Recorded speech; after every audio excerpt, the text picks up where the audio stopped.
والصلاة والسلام على رسول الله وعلى آله وصحبه ومن والاه.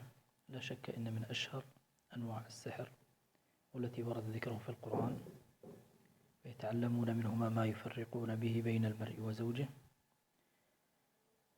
فهذا السحر سحر خطير يتم به صد الزوج عن زوجته وتشويه صورتها أمامه وتشويه صورة الزوج وافتعال المشاكل بين الطرفين إلى أن يكون هناك لا قدر الله التفريق بالطلاق. اليوم نعرض لكم سحر مركب من 3 أجزاء تم عمله لأجل الإيذاء والتفريق بين الزوج وزوجته. يتكون هذا السحر من 3 أجزاء. الجزء الأول تم أخذه من أثر الزوجة، قطعة قماش من أثر الزوجة، تم عمل عقد 14 عقدة، وفي كل عقدة يلف مجموعة من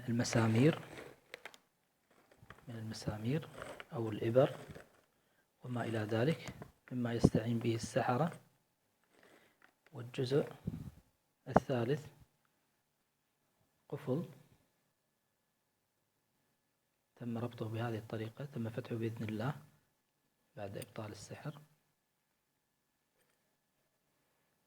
هكذا، حيث أن الأثر يتم التسليط العارض على رائحة المريض الموجودة في أثره.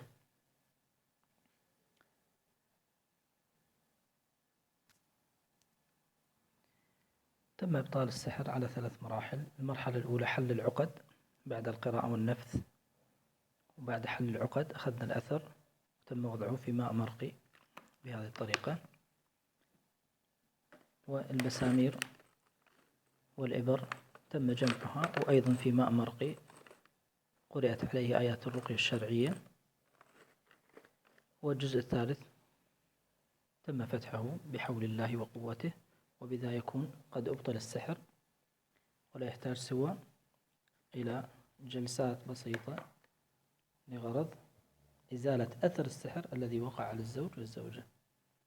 ومن الله التوفيق، وجزاكم الله خير الجزاء.